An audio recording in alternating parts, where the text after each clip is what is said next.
सर्वांना नमस्कार. कृषी विज्ञान केंद्र ममरवाद फार्म जळगाव यांच्या वतीने आज आपण एक प्रशिक्षण आयोजित केलेलं आहे. प्राथमिक मशागतीसाठी लागणारे अवजारे, त्याची अवजारांची जोडणी, त्याची निगा आणि देखभाल. या संदर्भामध्ये मी वैभव सूर्यवंशी कृषी विज्ञान केंद्रामध्ये कृषी शक्ती व अवजारे या विषयाचा विशेषज्ञ म्हणून मी काम पाहतो.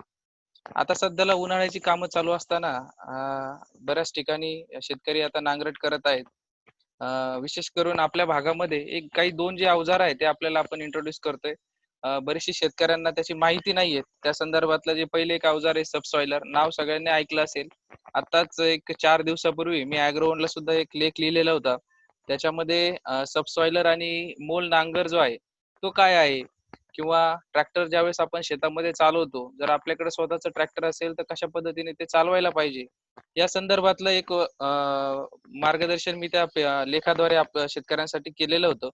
तर तेच प्रशिक्षण, परंतु आपल्याला माझ्या भाषेत, आपल्याला शेतकऱ्यांच्या भाषेत कसं समजून सांगता येईल, या उद्देशाने आपण हा एक ऑनलाईन प्रशिक्षणाचा कार्यक्रम आज आपण या ठिकाणी आयोजित केलेला आहे. मी प्रशिक्षणाला सुरुवात करण्यापूर्वी सर्वांचं स्वागत करतो आणि आभार मानतो की तुम्ही सर्वजणांनी जे रजिस्ट्रेशन केलं, आमच्या विनंतीला मान देऊन तुम्ही सर्वजण या ठिकाणी उपस्थित राहिलात, याबद्दल मी तुमचं कृषी विज्ञान केंद्राच्या वतीने आभार व्यक्त करतो. तर सुरुवात करताना सगळ्यात जो पहिला पार्ट असतो मशागत. आता सर्वजणांना माहिती आहे, आपण शेतीची मशागत करतो. मशागत करतो म्हणजे नेमकं काय करतो? शेतीमध्ये ज्यावेळेस आपल्याला काम करतो आपण, तर त्याच्यामध्ये तुम्हाला रीडेबल पण आहे. जास्त मी तुम्हाला यामध्ये ठेवलेलं आहे की जेणेकरून जर माझा आवाज जरी ऐकू नाही आला तरी तुम्हाला त्या ठिकाणी मी जे काय म्हणतोय त्या स्लाइडवरनं तुम्हाला दिसू शकतं. यामध्ये शेतजमिनीची मशागत जर पाहिली आपण, तर त्याच्यामध्ये आपण सुरुवातीला नांगरट करतो. नांगरट केल्यानंतर ती ढेकळं फोडण्यासाठी एक तर सुरुवातीला हॅरो वापरले जायचे, किंवा एखादी फळी वापरून आपण ते ढेकळं फोडली जायची. किंवा नांगर जर नसेल आणि जर आपलं जर रबीचं जर पीक असेल, तर त्या ठिकाणी आपण रोटावेटर आपण डायरेक्ट वापरतो. रोटावेटर वापरल्याने एक नांगर आणि 2 हॅरो असे 3 ऑपरेशन एका रोटावेटर मध्ये कंप्लीट होतात. त्यामुळे शेतकरी पसंती देतात की रोटावेटर ऑपरेशन करावं. त्यानंतर पेरणी केली जाते, बैलाच्या सहाय्याने पेरणी केली जाते, किंवा आपण त्याचबरोबर ट्रॅक्टरच्या सहाय्याने सुद्धा पेरणी करतो.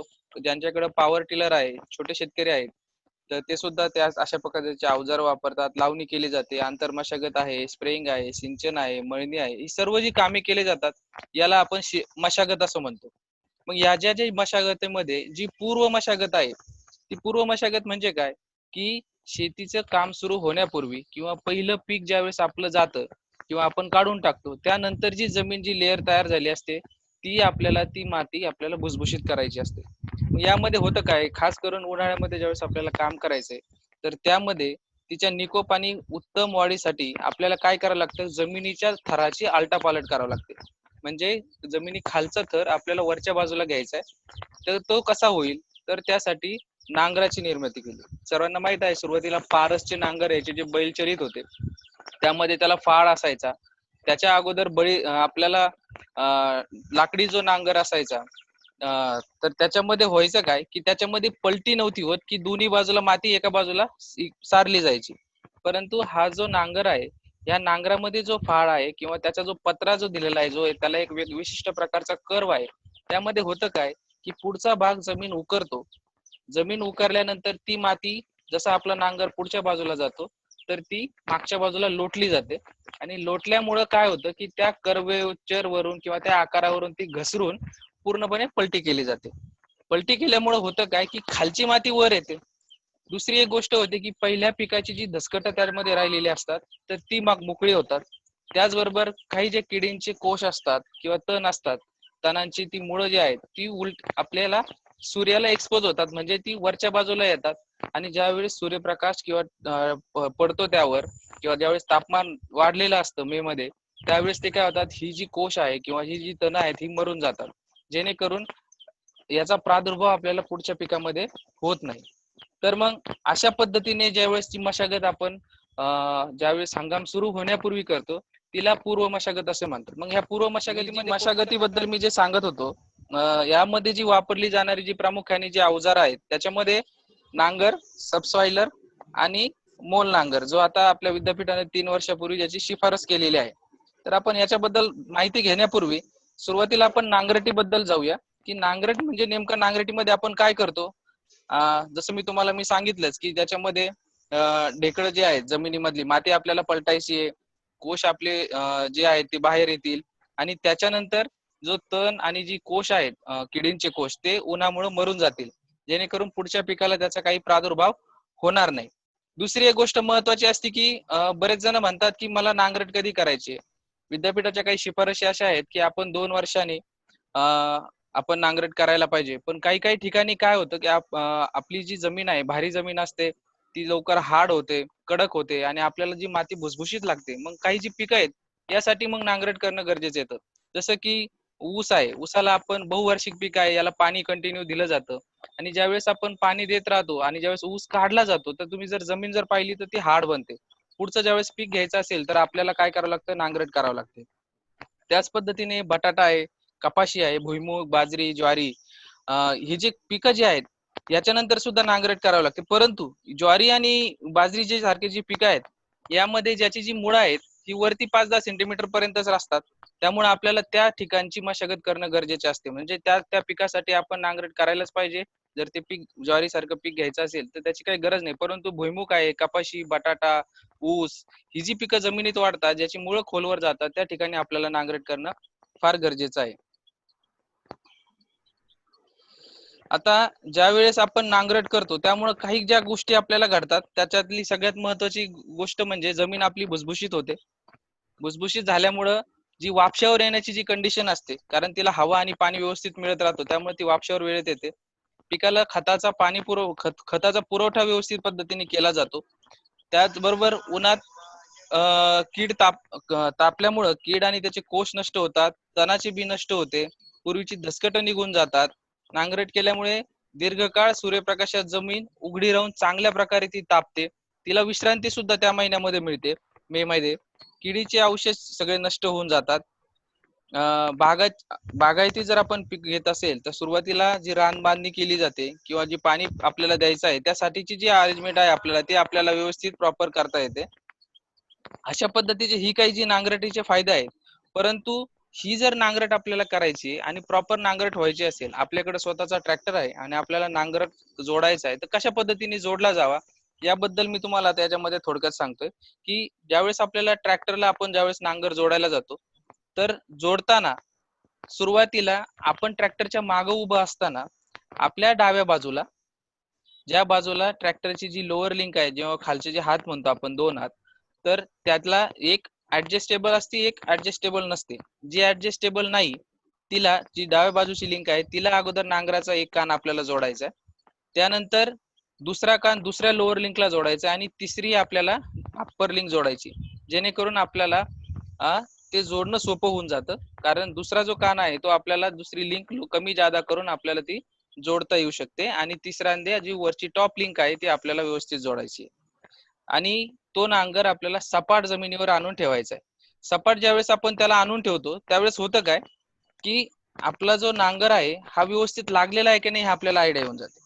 दुसरी एक गोष्ट की नांगर ज्यावेळेस आपण त्या मागच्या हातांना जोडतो त्याला साईड बार दिलेले असतात, त्या हातांना, खालच्या 2 हातांना. एक तर ते साखळीने जोडलेले असतात किंवा बारने जोडलेले असतात. त्यामध्ये जे असणारे जे हुक आहे ते आपल्याला ऍडजस्टेबल करायचे, काढून घ्यायचे. जमिनीवर ज्यावेळेस आपण तो ठेवू, तर त्यावेळेस ज्यावेळेस आपण त्याला लिव्हरच्या सहाय्याने वरती उचलल्यानंतर तो एकाच वेळेस वर सगळा उचलला गेला पाहिजे आणि खाली आला पाहिजे. तो साईडला डोलला गेला नाही पाहिजे. त्यासाठी आपल्याला लोअर लिंक साधारणतः अशी ऍडजस्ट करायची की त्याला जर आपण साईडला जर हाताने वर उचलल्यावर हलवला तर साधारणतः तो 1 ते 1.5 इंच किंवा जास्तीत जास्त 2 इंच तो सरकला जाईल.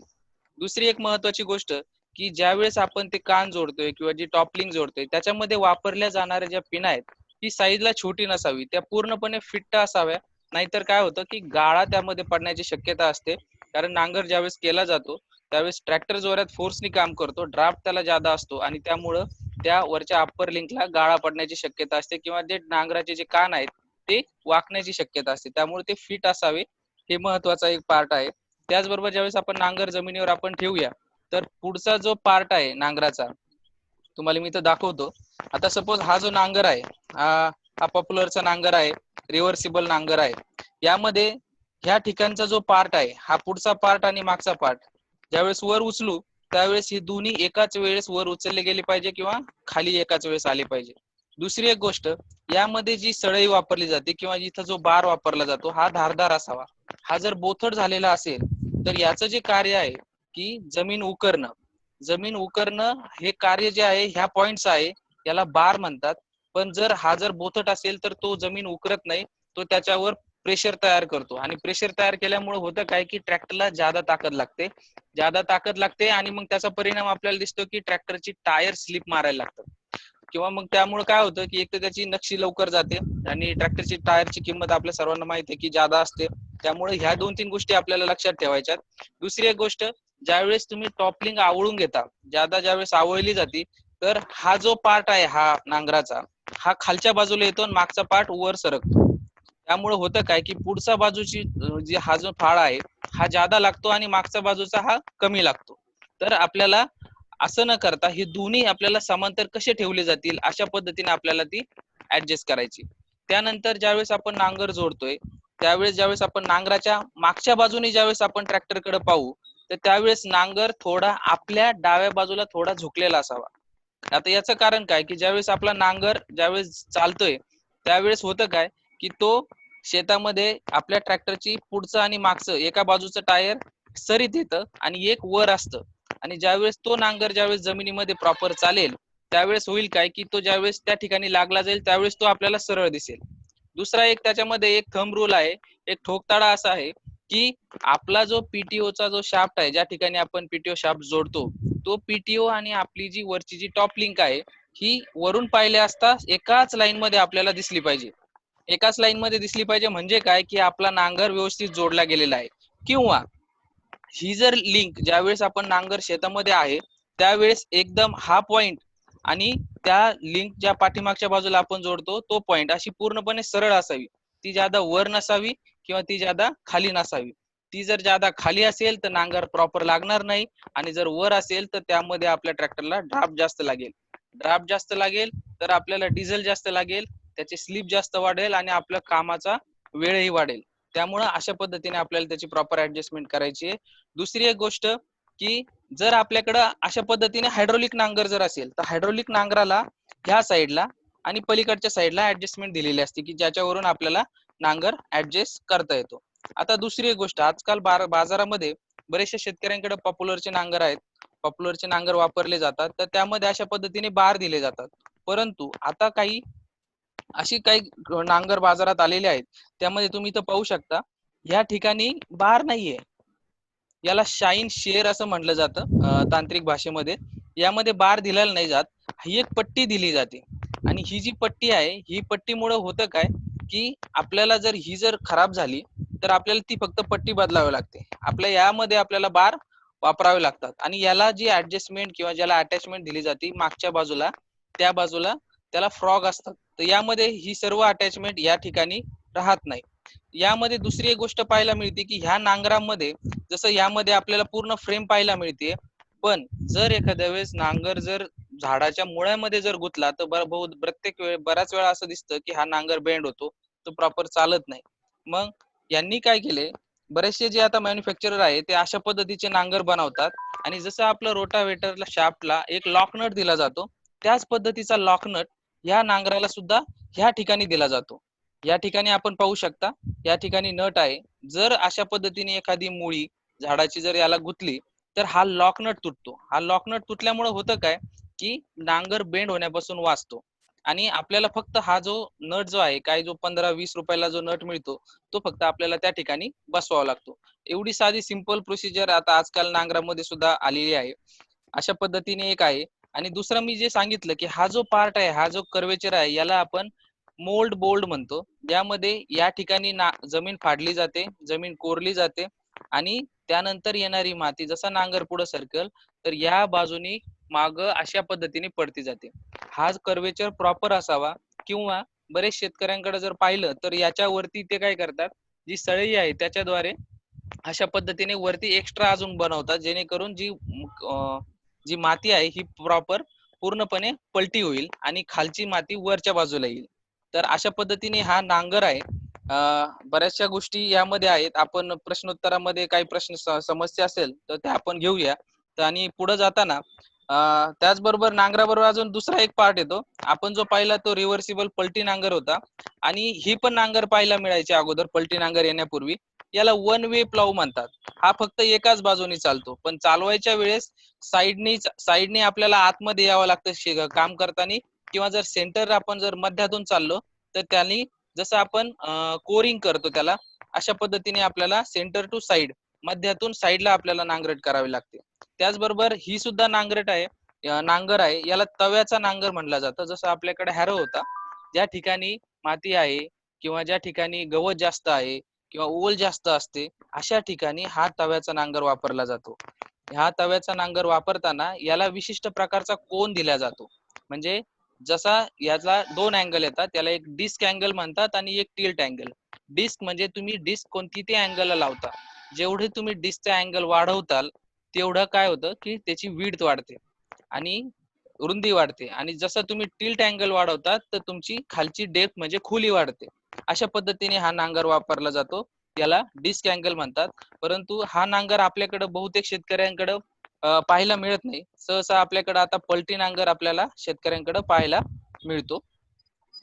त्यानंतर ही मागची ऍडजस्टमेंट आहे, मी जी तुम्हाला अगोदर सांगत होतो. हे जे पाठीमागचे जे हात आहेत, हे 3 प्रकारचे 3 पॉइंट याला लिंकेज असं म्हटलं जातं तांत्रिक भाषेमध्ये. ही जी प्रकार, हा जो लिंक आहे हा फिक्स टाईप लिंक आहे. हा जो आहे हा ऍडजस्टेबल लिंक आहे आणि ही वरची टॉप लिंक आहे. आता ज्यावेळेस आपल्याला नांगर वापरायचा आहे, नांगर ज्यावेळेस आपण वापरतोय, तर त्यावेळेस होतं काय की आपल्याला या ठिकाणी 3 खाचा दिलेल्या असतात. जर आपण ट्रॅक्टरच्या मागच्या बाजूने जर ही वरची लिंक जर पाहिली तर याला 3 होल असतात. 3 होल कशासाठी? 3 होल म्हणजे आपल्या नांगराचं सेन्सेशन जे आहे अवजाराचं, जर सपोज नांगर करताना खाली जर दगड लागला, ठीक आहे, दगड लागल्यानंतर पहिला जो धक्का बसतो तो टॉप लिंकला बसतो. टॉप लिंकला बसल्यानंतर ह्याच्या मागच्या बाजूला जी प्रेशर प्लेट असते किंवा स्प्रिंग असते, यावर तो दणका बसल्यामुळे काय होतं की नांगर आल्लाद उचलला जातो ऑटोमॅटिक. याला ऑटोमॅटिक ड्राफ्ट कंट्रोल सिस्टम म्हणतात. जेणेकरून आपल्याला तो जर वापरायचा असेल तर बऱ्याच ट्रॅक्टरला याला 3 जे होल असतात त्याच्यामध्ये वरचा होल म्हणजे कमी सेन्सेशन, मधला होल म्हणजे मध्यम सेन्सेशन, आणि खाली जर सगळ्यात खालच्या याला जर तो जोडलेला असेल तर त्याला प्रॉपर सेन्सेशन मिळतं. त्यामुळे नांगर करताना कधीही लगेच त्याला कॉन्टॅक्ट प्रेशर प्लेटला होईल अशा या होलमध्ये जोडलं जातं. बऱ्याच ट्रॅक्टरला याचं वरून खाली किंवा खालून वर अशा पद्धतीने 3 वेगवेगळे होल दिले जातात. त्याची ऍडजस्टमेंट सुद्धा त्या ठिकाणी दिलेली असते. अशा प्रकारे ही हायड्रॉलिक सिस्टमचे हे काम करते. अशा पद्धतीने हा आपल्याला याची जोडणी आपल्याला ट्रॅक्टरच्या सहाय्याने करता येते. दुसरा जो आहे तर तो आहे सबसॉइलर. हा जो सबसॉइलर आहे, हा जर आपण पाहिला, हा जमिनीखाली होतं काय की आजकाल आपण नांगर वापरतो, ट्रॅक्टर वापरतो, सगळ्यांना माहिती आहे ट्रॅक्टरचं वजन किती आहे. आणि ज्यावेळेस नांगर करतो त्यावेळेस एक एक स्ट्रीप मध्ये दोन फाळं ज्यावेळेस चालतात तर एकाच वेळेस तो पुढं मागं चालत राहतो, वजन ज्यादा पडत राहतो. आणि त्याचबरोबर रोटावेटर ऑपरेशन केले जातात. वापशावर रोटावेटर ऑपरेशन जर आपण केले तर जमिनीखाली एक लेअर तयार होत राहते. आपण ती नांगराने फोडतो, ती लेअर अजून थोडीशी खाली जाते, पण आपला नांगर जास्तीत जास्त 20 सेंटीमीटर खोलीवर काम करतो.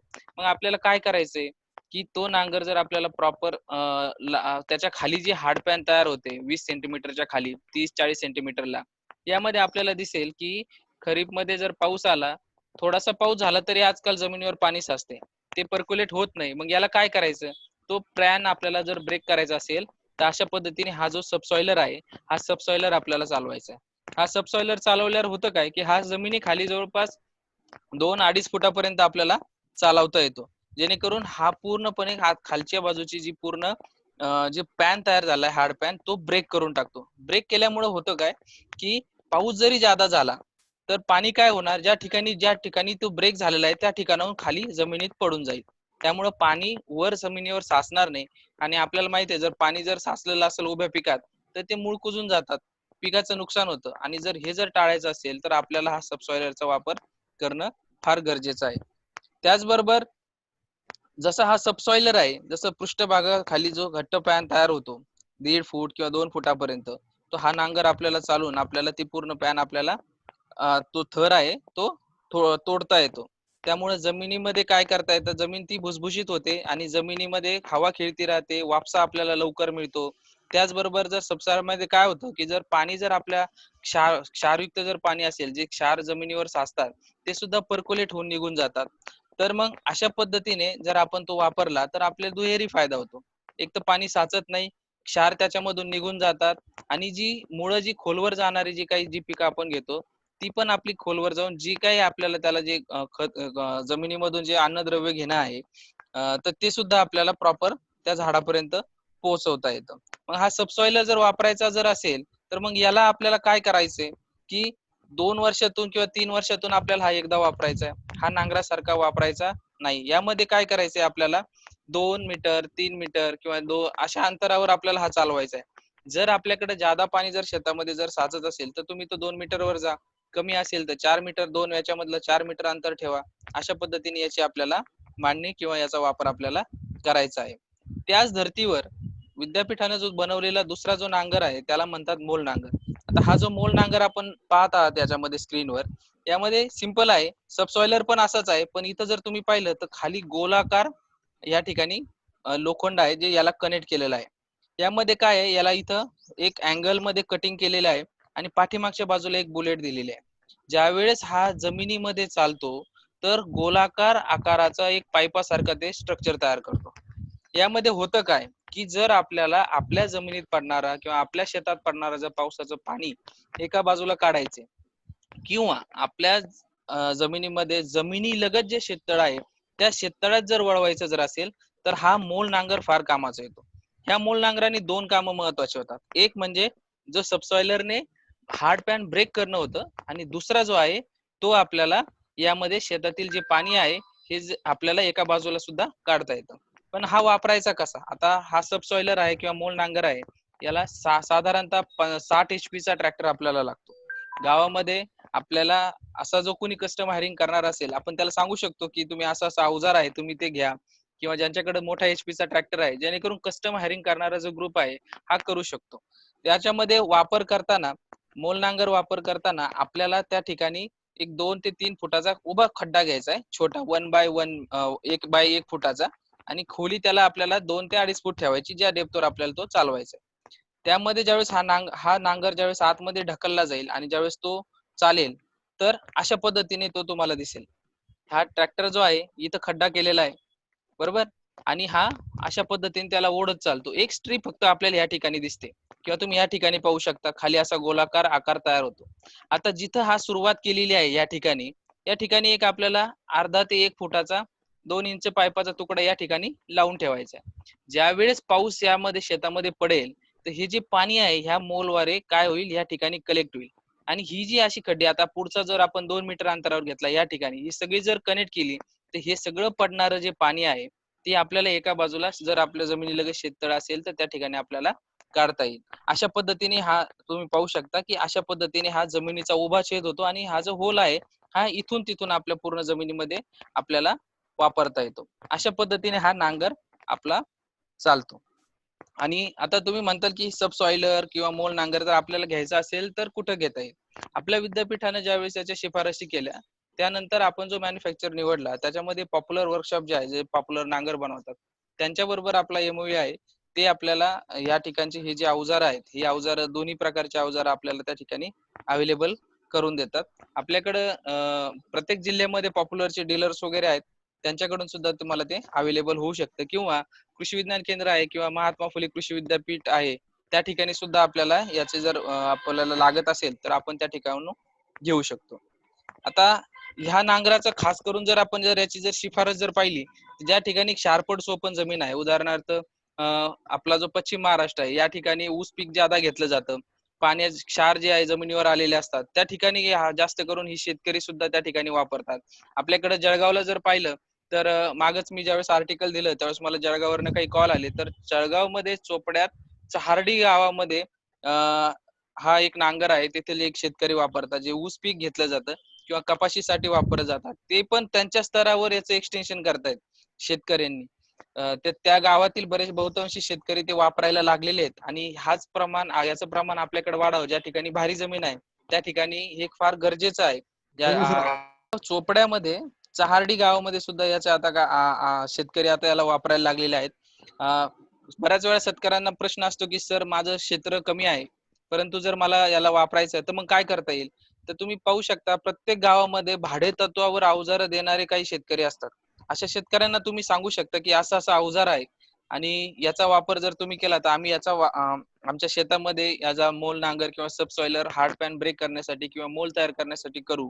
त्यामुळं होईल काय की तुम्हाला अवजार तर घेण्याचा जो कॉस्ट आहे ती कमी होईल, परंतु कस्टम हायरिंग करणारे लोकांनी जर ते वापरलं तर तुमच्यापर्यंत सुद्धा ते इझिली पोहोचेल आणि याचा फायदा आपल्याला आपण या ठिकाणी घेऊ शकतो. आता हा जो मोल जर आहे तर आपण याचा जर फायदा जर पाहिला की याचा खर्च कमी आहे, 3,000 ते 4,000 रुपये आपल्याला लागतात. आणि मोल निचरा जर आहे हा मोल एकदा तयार केल्यावर 3 ते 5 वर्ष व्यवस्थित टिकतो. पण एक आहे, ज्यावेळेस आपण नांगरट करतो, नांगरटीच्या अगोदर आपल्याला एक 10 दिवस अगोदर हे सबसॉइलर करायचं आहे किंवा आपल्याला मोल तयार करायचा आहे. मोल केल्यानंतर आपण लगेच जर आपण दुसऱ्या दिवशी जर आपण नांगरट केली तर होतं काय की जो आकार गोलाकार तयार झालेला आहे त्याची कडा काय होतात, त्या ढासळल्या जातात आणि ते पडून जातं. त्यामुळे आपण एक 10 दिवस जर आपण वाट पाहिली तर त्यामध्ये तो आपल्याला व्यवस्थित आपल्याला तयार होऊन जातो. मग तुम्ही त्याच्यानंतर त्याच्यावर कोणत्याही प्रकारची मशागत करा, 3 ते 5 वर्ष आपला हा मोल आपल्याला टिकून राहतो. ज्यावेळेस पाऊस पडेल तुम्हाला त्या ठिकाणाहून शेतातलं जे पाणी आहे ते आपल्याला बाहेर येताना सुद्धा दिसेल आणि जर आपल्याकडे जमिनीलगत शेततळ असेल तर त्या ठिकाणी आपल्याला त्या शेततळ्यात हे पाणी साचवता येऊ शकतं. आणि याच्या संदर्भात जर जी शिफारस जर आपली जर पाहिली तर भारी काळ्या क्षारयुक्त चोपण जमिनीची सुधारणा करण्यासाठी आवश्यकतेनुसार जिप्सम या भूसुधारकाचा तसेच हिरवळीचे पीक धेंच्या यांचा एकात्मिक वापर फायदेशीर आढळून आला आहे. किंवा कमी निचरा होणाऱ्या भाऱ्या काळ्या जमिनीत प्रभावी निचरा होण्यासाठी पिकाचे अधिक उत्पादन येण्यासाठी मोल निचरा प्रणालीचा अवलंब करावा आणि 2 मोल मधील अंतर 4 मीटर व खोली 60 मीटर 0.60 मीटर एवढी ठेवावी. अशा पद्धतीने आपल्याला याची विद्यापीठाने केलेली शिफारस आहे आणि एक खूप चांगल्या पद्धतीचं हे एक अवजार आहे. आणि मला आशा वाटते की आपल्याकडचे जे शेतकरी आहेत चांगले प्रगतशील किंवा प्रायोगिक शेतकरी आहे की जे नवनवीन प्रयोग करू इच्छितात, जर आपण याचा अवलंब जर केला तर नक्कीच आपल्याला याच्यातून आपल्याला फायदा होऊ शकतो. अशा पद्धतीने हे थोडक्यात आताचं पूर्व मशागतीचं एक ट्रेनिंग होतं. त्याचबरोबर मी तुम्हाला एक सांगू इच्छितो की आपल्याकडे आता बरेचशा शेतकऱ्यांनी रोटावेटर वापरायची सुद्धा खूप प्रथा आहे. हा विषय प्राथमिक याच्यामधला आहे. रोटावेटर सुद्धा प्राथमिक मशागतीचं एक अवजार आता येतंय. कारण मगाशी जसं मी सांगितलं की एक रोटावेटर ऑपरेशन करणं म्हणजे एक नांगरट अधिक 2 हॅरो असे 3 ऑपरेशन एकाच याच्यात आपल्याला करता येतात. परंतु ज्यावेळेस आपण रोटावेटर करतो त्यामध्ये जमीन ओली नसावी, चांगली वापसा झालेली असावी. कारण जर आपण आपल्याला जर त्याचं जर पाहायचं असेल, जर आपण कोरड्या जमिनीत जर रोटावेटर जर चालवला तर रोटावेटरची जी पाती असतात ती खालची जी पाती आहेत तर ती त्याला जर अशी चकाकी येते, म्हणजे होतं काय ती त्याला घासते, त्यामुळे इथं चकाकी आपल्याला खालच्या पात्याला दिसतात. आपल्याकडे जी पाती वापरली जातात ती पूर्णपणे एल टाईपची पाती वापरली जातात. मग होतं काय की जर आपण ओल्या जमिनीत ज्यावेळेस आपण वापरू तर त्यावेळेस ती जमिनीमध्ये ते दाबतं आणि ह्या रोटावेटरची जी रिव्होल्युशन असतात किंवा त्याची जी गती असते ही साधारणतः 1 मिनिटाला 350 रिव्होल्युशन ते घेतं. त्यामुळं ज्यावेळेस आपण अशा पद्धतीने रोटावेटर आपल्याला ऑपरेशन करायचंय तर त्या ठिकाणी पूर्णपणे आणि व्यवस्थित वापसा झालेली जर जमीन असेल तर आपल्याला चांगल्या पद्धतीने त्याचं काम करता येऊ शकतं, त्याचा फायदा घेता येऊ शकतो. कारण वापर करताना त्याची जी डेप्थ आहे ती सुद्धा आपल्याला खोली जी आहे ती आपल्याला कमी जादा ठेवता येऊ शकते. रोटावेटरच्या साईडला 2 प्रकारचे अर्धगोलाकार अशा पट्ट्या, लोखंडी पट्ट्या असतात. त्याला स्किड म्हणतात, जे जमिनीवर घासत चालतं किंवा स्किड होत चालतं. तर त्याची सुद्धा आपल्याला डेप्थ कमी जास्त करता येऊ शकते. आपल्याला ब्लेड किती खाली प्रमाणात लावायचे आहेत. साधारणतः 5 ते 9 सेंटीमीटर पर्यंत आपल्याला खोली आपल्याला ठेवता येऊ शकते. त्या ज्या स्किड आहे त्याची सुद्धा आपल्याला अरेंजमेंट अशा व्यवस्थित पद्धतीने करता येते की आपल्याला प्रॉपर आपल्याला डेप्थ मिळू शकते. तर अशा पद्धतीने ही थोडक्यात याच्याबद्दल माहिती होती. त्यानंतर एक तुम्हाला मी एक नांगराचा एक व्हिडिओ आहे, तो एक तुम्हाला मी एक शेअर करतो. त्याचा जो वापर आहे तो कशा पद्धतीने केला जातो, कसा वापरला जातो, जो तो दुसरा एक नांगर मी तुम्हाला मगाशी सांगितला, तो पलटी कशा पद्धतीने करतो. तर अशा पद्धतीचा एक छोटासा एक व्हिडिओ आहे माझ्याकडं, तो एक मी शेअर करतोय. तुम्ही पाहू शकता आपल्या स्क्रीनवर. हा जो नांगर आहे तर याला ह्या ठिकाणी एक नट दिलेला आहे, जेणेकरून जर तो प्रॉब्लेम जर त्याला काही आला, खाली दगड आला किंवा मुळी आली, तर ते या ठिकाणचं नट, लॉक नट आहे तो तुटतो. तुम्ही पाहू शकता अशा पद्धतीने आपल्याला ही नांगर, कोणताही नांगर अशा पद्धतीने आपल्याला ऍडजस्ट करणं आहे. तुम्ही पाहू शकता एकदम सरळ तो आहे आणि पूर्णपणे ही पूर्ण माती अशी पूर्ण पलटी झाली पाहिजे, जेणेकरून खालची जी तण आहे, तणाचे जे मुळं आहेत किंवा जी कोश आहे ते आपल्याला पूर्णपणे पलटी होऊन जातात. अशा पद्धतीने हा नांगर तुम्ही पाहू शकता एकदम सरळ व्यवस्थित नांगर याच्यामध्ये लागलेला आहे. नांगराची जर प्रॉपर सेटिंग जर झाली तर आपल्याला व्यवस्थितपणे नांगर करताना कोणतीही अडचण येत नाही, ट्रॅक्टरच्या टायरची स्लिप होत नाही, ट्रॅक्टरची नक्षी जात नाही आणि लागणारं डिझेल सुद्धा आपल्याला कमी लागतं. फक्त त्याची ऍडजस्टमेंट आपली प्रॉपर झालेली असावी.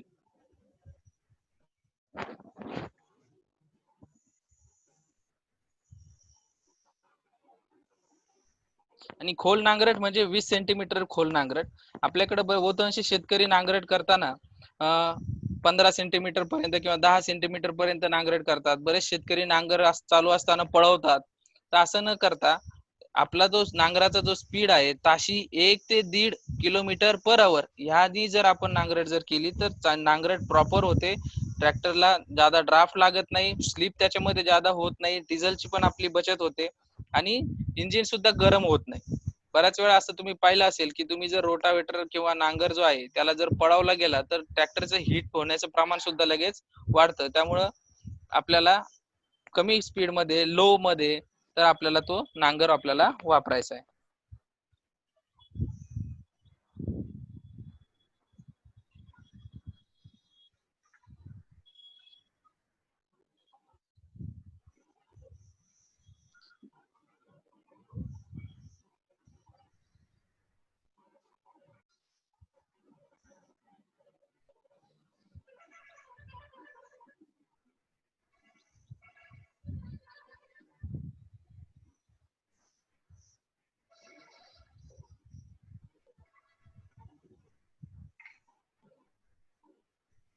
तर अशा पद्धतीने हे आपल्याला जी मशागती कशा पद्धतीने करायची या संदर्भातलं हे ट्रेनिंग होतं.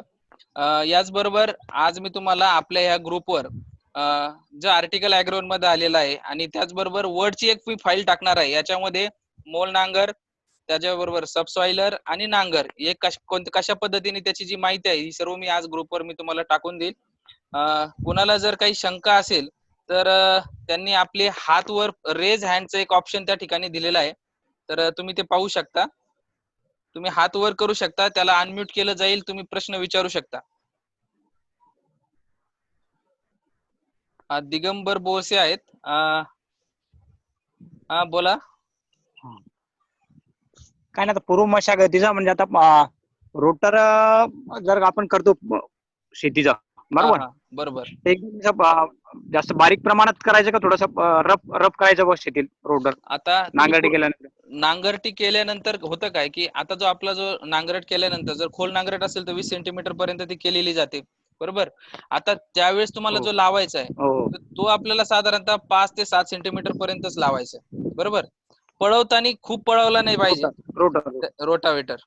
आणि वरची 5 ते 7 सेंटीमीटर पर्यंतच आपल्याला काय करायचंय की ती प्रॉपर आपल्याला जी सॉइल आहे, ज्या ठिकाणी खरं जी माती जी आहे त्याच्यातलंच अन्नद्रव्य ते घेतली जाते, तेवढीच आपल्याला व्यवस्थित करायची.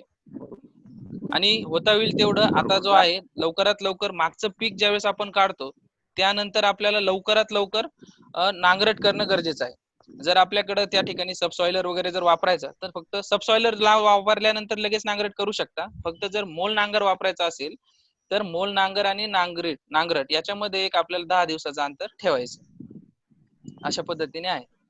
अजून काही शंका? नाही बस. कांतीलाल पाटील आपल्या बरोबर आहेत. बोला पाटील साहेब, बोला बोला. सर, माझा प्रश्न असा आहे की आपण ही पूर्व मशागत करतो तर त्याच्यामध्ये नांगरटी आणि रोटाव्हिटर ह्या दोन गोष्टींचा उल्लेख केला, पण बऱ्याच वेळेस आमच्याकडे आम्ही ट्रॅक्टरने पूर्व मशागत करत असताना ट्रॅक्टरचा जे टिलर असतो टिलर सुद्धा त्याला दाते वापरतात. असतात, त्याचा हा. वापर करतो. हा, त्याचा वापर करतो. हम्म. तर याच्यामध्ये आता जे आहेत, तर ट्रिलर करणं योग्य असतं की रोटाव्हिटर करणं योग्य असतं आता नांगरटीनंतर? पूर्व मशागतीमध्ये माझं म्हणणं एकच आहे की ज्यावेळेस आपला उन्हाळा आहे, यामध्ये सगळ्यात महत्वाचं जमिनीच्या मातीचा जो थर आहे त्याची आपल्याला खालचा थर वर येणं आणि वरचा खाली येणं हे सगळ्यात महत्वाचं करणं आहे. याचे जे कारण आहेत, यामध्ये मी जसं सांगितलं की तण जे आहेत ते वरती येतात, त्याचबरोबर किडींची कोश वरती येतात, आणि जर आपण टिलर करायला गेलं तर टिलर आपला जास्त खोलवर होत नाही, आणि त्यामुळे जी तण आहे किंवा जी कोश आहेत, अंडी वगैरे जे असतात, ती जमिनीखाली तशीच राहतात. तर त्यामुळं पूर्व मशागत करताना आपल्याला नांगरट करणंच गरजेचं आहे. नांगरटीनंतर होतं काय की उन्हाळा आहे, बरेचसे ऊन तापल्यामुळे काय होतं, ढेकळं सुद्धा मोकळे होऊन जातात, आणि त्यानंतर जर आपण पीक घेण्यापूर्वी आपण जर थोडा रोटावेटर फिरवला किंवा आपल्याकडे हॅरो असेल तर हॅरोने ढेकळं फोडली तरी आपली जमीन चांगल्या पद्धतीने भुसभुशीत करता येते. त्यामुळं टिलरनी जे काम होते, जे अं, आपलं त्याचा उद्देश आपला जो आहे नांगरटीचा, तो आपला टिलरमुळे सफल होत नाही. सर आता पहा, जे सेंद्रिय शेतीबद्दल आता जे महात्मा फुले कृषी विद्यापीठा अंतर्गत जे हम्म. प्रशिक्षण, जे एक ऑनलाईन प्रशिक्षण झालं, तर हा, हा, त्याच्यामध्ये प्रत्येक जे वक्ते होते त्यांनी सांगितलं की तुमची नांगरटी ही खोल नको झाली पाहिजे. हा, हा. जवळपास जास्तीत जास्त 15 ते 10 सेंटीमीटरच्या दरम्यान तुमची नांगरटी झाली पाहिजे, हो. असं त्यांनी सांगितलं. तुम्ही हम्म, जास्त खोल नांगरटी केली तर तुमचं जे ह्युमस किंवा तुमचं जे वरचं जे जो एक सुपीक स्तर असतो तो हम्म, खाली जातो, हम्म, आणि बऱ्याच वेळेस ते खालचे जे तुमचे क्षार जमा झालेले असतात ते हम्म. जमिनीवर येतात आणि तुमची जमिनीची सुपीकता असते ती खराब होते, असं बरोबर. तिथं त्यांचा सूर होता सर्व लोकांचा. तर नाही, याच्याबद्दल आपलं काय मत आहे सर? माझं काय म्हणणं आहे की आपली जी नांगरट आहे, आता सध्याला जी नांगरट केली जाते, तर आपल्याकडचे जे शेतकरी आहे साधारणतः 10 ते 15 सेंटीमीटर पर्यंत चालतात, त्याच्यामध्येच वापरलं जातं. परंतु जसे मी काही पिकं सांगितले, त्याच्यामध्ये बटाटा आहे, बरोबर, त्याच्यामध्ये त्याच्याबरोबर आपल्याकडं भुईमुग घेतलं जातं. जी जमिनी खाली येणारी जी काही पिकं घेतली जातात त्या ठिकाणी आपल्याला जमीन खालच्या बाजूला भुसभुशीत ज्यादा लागते. त्या पिकांसाठी किंवा जसं ऊस आहे, त्या पिकांसाठी आपल्याला काय करावं लागतं, खोल नांगरट करावं लागते. आणि जर आपलं पहिलं पीक जर ऊस असेल तर आपण ऊसाला माहिती आहे आपल्याला पाणी द्यावं लागतं सारखं, आणि त्यामुळे जसं पडलिंगची जी कंडिशन येते तर ती जमिनावरती हार्ड होऊन जाते, त्यामुळे तिला पलटी करणं गरजेचं असतं. अशा पिकामध्ये आपल्याला पूर्णपणे खोल नांगरट साधारणतः 20 सेंटीमीटर हा हा एकदम शेवटचा पॉइंट आहे. 20 सेंटीमीटर पर्यंत कोणी नांगरट करत नाही, परंतु एवढी नांगरट आपल्याला ह्या पिकांसाठी केली जाते. पण बाकीची जी पिकं आहेत ती 15 सेंटीमीटर 10 ते 15 सेंटीमीटर पर्यंत आपण करू शकतो. आणि दुसरी एक महत्वाची गोष्ट की सर, जर आपल्याला जर आपल्या शेतातील जसं ह्युमस आहे तो जर गाडायचा असेल तर नांगरटीने सुद्धा तो व्यवस्थित प्रॉपर गाडता येऊ शकतो. पण हीच कामं आपल्याला टिलरने जर करायची म्हणतात, त्याचा उद्देश जो आहे नांगरटीचा तो पूर्ण झाला पाहिजे, हाच माझं म्हणणं आहे. आणि सर आता आपली जी पीक पद्धती होती, तर आपण कसं सर अगोदर की हा, आपण सरी पद्धतीने पाणी देत होतो शेतामध्ये बागायती करत असताना, बरोबर.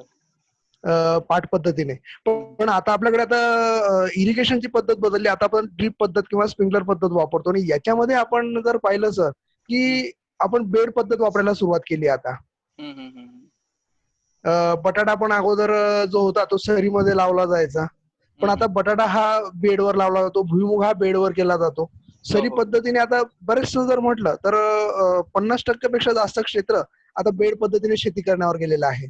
बरोबर. तर जो बेड पद्धतीमध्ये आपण काय करतो, वरच्या ज्या 15 सेंटीमीटर ते 10 सेंटीमीटरची जी माती असते ती हम्म, आपण एका ठिकाणी जमा करून हम्म, हम्म, हम्म, त्याच्यावर आपण शेती करतो. तर बरोबर.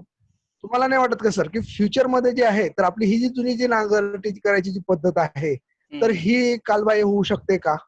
कारण की आता आपण विषय फक्त नाही. वरच्या 10 ते 15 सेंटीमीटर इंचची जी जागा आहे, तर हम्म, हम्म, त्याचा सेंटीमीटरची, तर त्याच्यामध्येच आपण शेतीची पिकं जी वरची माती जमा करून त्याचा बेड करून आपण शेती करण्याची पद्धत अवलंबतो आहे आता.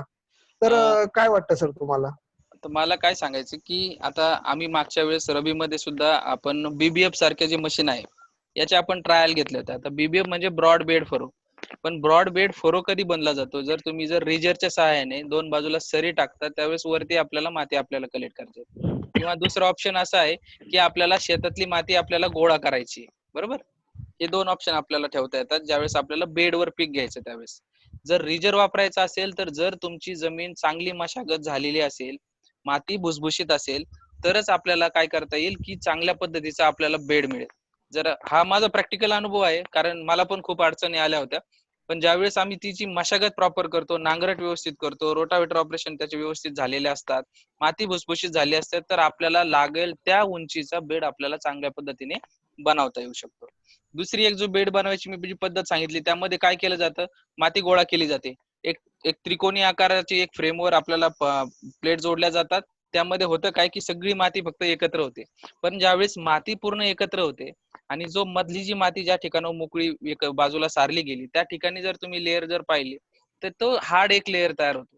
आणि तुमचा जो दुसरा एक प्रश्न आहे की त्याच्यामध्ये जर पाऊस जर पडला आपल्याला, तर होणार काय की जर तुम्ही नांगरट जर बंद केली असेल, तर त्याचे जो हार्ड पॅन आहे किंवा जो कडक पॅन जो तयार होतोय, तो वरती सरकत येईल आणि जे पर्क्युलेशनचं जे प्रमाण आहे ते कमी होऊन जाईल आणि त्यामुळं पाणी आपल्याला वरती जमिनीत साचत जाईल.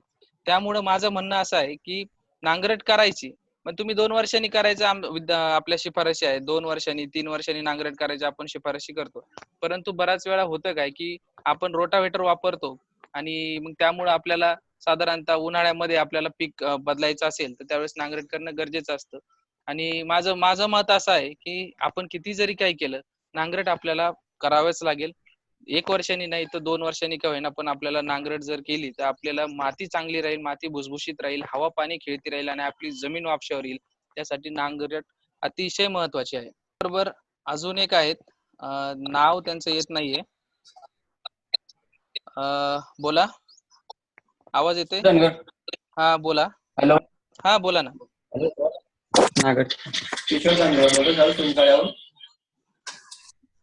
हा बोला ना, तुमचा आवाज येतोय मला. बोला बोला बोला.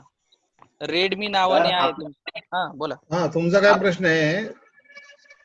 तर आमचा प्रश्न असा आहे की आता आपण नांगरती करतो, हा हा बरोबर. कपाशी लावतो ना, मग बोंडअळी जास्त पडते. सतत कपाशी लागवड केलेली असते ना हा हा दरवर्षी, हा हा तर बोंडअळी जास्त पडते. हा. उत्पन्नात वाढ नाही होत मग. अच्छा. म्हणजे तुम्हाला काय म्हणायचं, म्हणजे नांगरट करणं आणि बोंडअळीचं काही ताळमेळ असा संबंध आहे? काय कारण असेल अं, नांगरती केली पाहिजे का सर्व? वैभव सर, बायती सरांना अनम्यूट एक केलं तर मिनिट, बरं होईल. एक मिनिट. आमच्या बरोबर बाहेती सर आहेत. तुम्हाला या तुमच्या प्रश्नाचं उत्तर ते देतील, बोंडअळी संदर्भातलं. बाहेती सर. सर जास्त बोंडअळीवरती सालारा मला 3 थैल्या लायसन 10 क्विंटल कपाशी आली सर. अच्छा. एका थैलीला मला 10 क्विंटल कपाशी होती. 659 कपाशी लावली आहे. बर बर बर. बाहेती सर.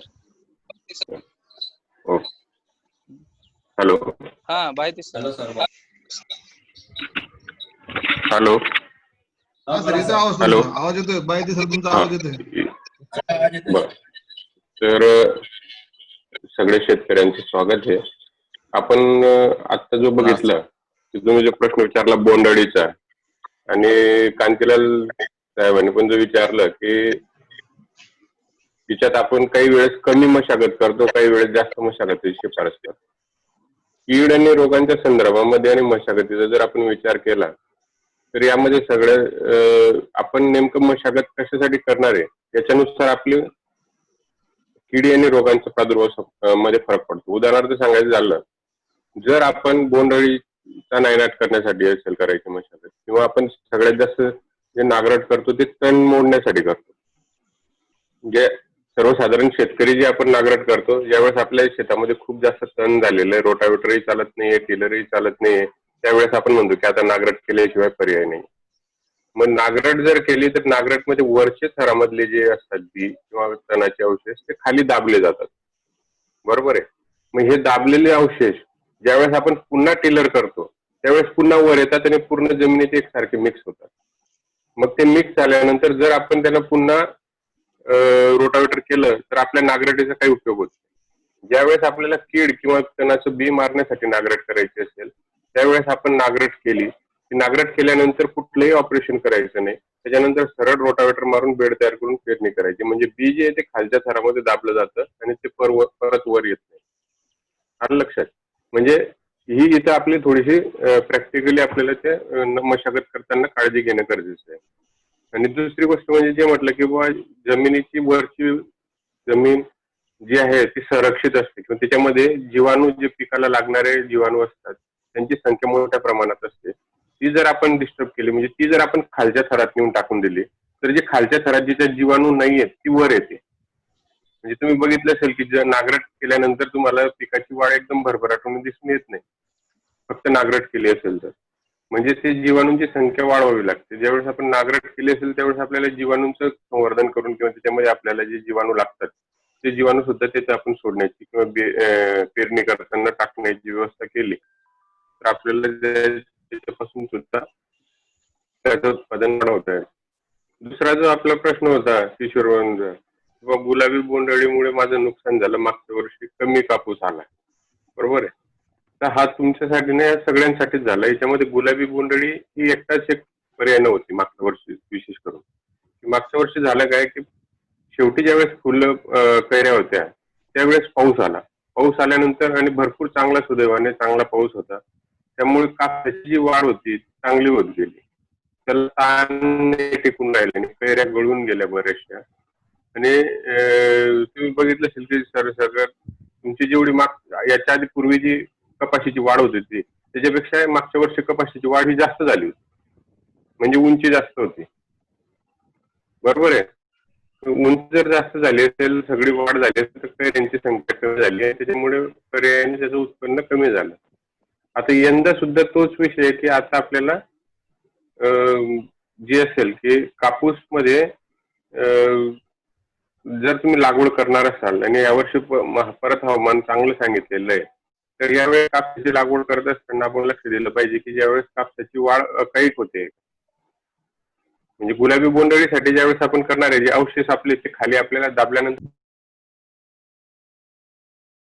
आपल्याला त्याच्यामध्ये ते पिकायला आपण म्हणतो ग्रोथ रेग्युलेटर किंवा लिओसिन वगैरे याच्यासारख्या प्लांट ग्रोथ रेग्युलेटरचा जर वापर केला तर आपल्याला त्याची वाढ थांबवता येईल आणि फळांचं किंवा कैऱ्यांचं प्रमाण वाढवण्यासाठी ते मदत करू शकते. म्हणून हे दोन गोष्टी जर आपण केल्या तर आपल्याला यावर्षी सुद्धा कापसाच्या उत्पादनामध्ये परत वाढ करून घेता येईल. धन्यवाद. पण घेऊ किंवा ग्रुपवर सुद्धा आपण प्रश्न विचारू शकता. प्रश्नाचे उत्तर सुद्धा त्या ठिकाणी सुद्धा मी देईल ज्या कोणाला काही प्रश्न विचारायचे असेल त्या ठिकाणी. आणि